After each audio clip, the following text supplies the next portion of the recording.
One of the skills that we should be developing in children and young people in formal education is critical thinking. This is very, very important. And whenever I talk to ministers of education or senior educationalists, they say critical thinking is absolutely the most important skill that we should be developing. It's not enough to know or to acquire knowledge. You have to be able to know which knowledge is good, which knowledge is bad, which knowledge is true, and which isn't true. I was talking to some pupils in Norway the other day, and I was talking about the importance of critical thinking, and this is what you should be learning in school. And I said to them, is it what you're learning in school? And they said, no. I said, well, why not? They said, well, take literature. In our literature class, we're given a big pile of books that high. We're told to read all the books. We're told to like the books. The teacher then tells us why we like the books. We write down why we like the books, and then we go and have an exam and we write down what the teacher told us. Where in that is the critical thinking? That's not our thinking. We're not analysing and processing that. We are simply repeating what the teacher told us. And I know that this is a big problem. And the way in which we normally present our lessons is to present a whole series of facts, all of which are true and are not for discussion. All people have to do is remember them. And that's not what should be happening. I was watching a teacher in a class in Pakistan in one of our programs quite recently, and she developed this wonderful technique in which she would present a curriculum topic and explain it to the children, but one item in the topic that she explained would always be untrue. It would always be a lie. And the important thing was that the pupils had to work out which one of the many things she explained to them was the lie. And it was amazing to watch this because it was a big class, about 50 children. And yet when she was doing this, she had absolute total concentration because every single one of those children wanted to be the one who could spot the lie. But what's interesting about it is spotting the lie requires critical thinking. You have to listen to what is being said to you, and you have to work out why, logically, one part of it is not actually true. And this processing of the information is what you should always be doing when you're listening to your teacher. You shouldn't be sitting there passively just remembering it.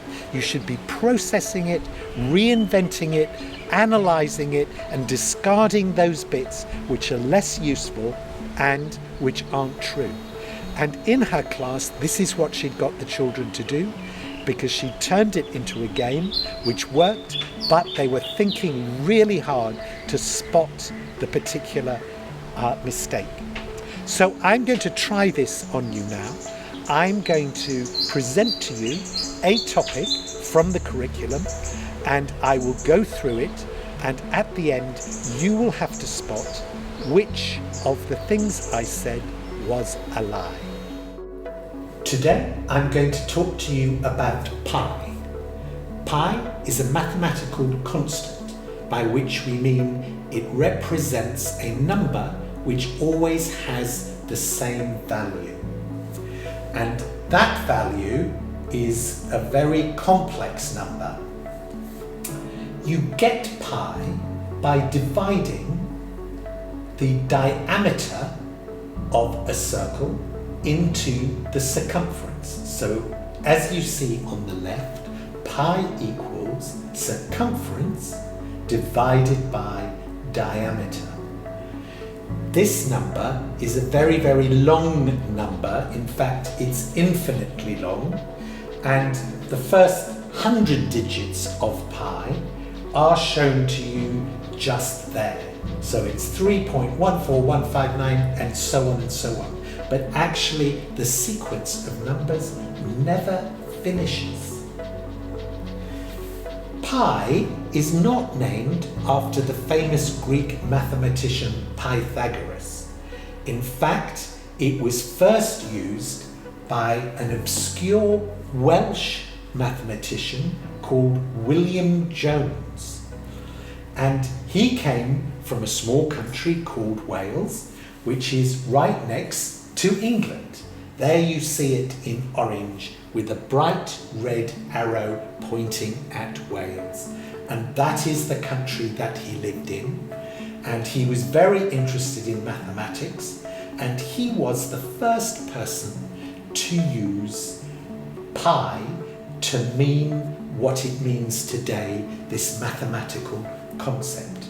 And he first used it in 1706. And he used it because pi is from the Greek alphabet and is the letter P, and it is the first letter of the word perimeter, which is the same as the circumference. So he used the letter pi because it represented perimeter.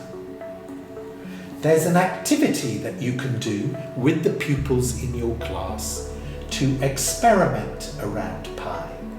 You can get the pupils to make a large circle outside in the playground.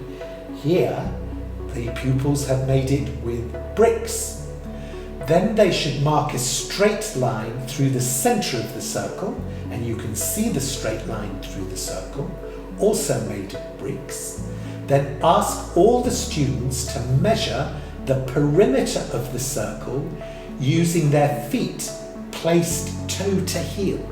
So you put your foot down, and then you put your next foot down so it's just in front of your toes, and you do so, and you go all the way round until you get a certain number of footsteps.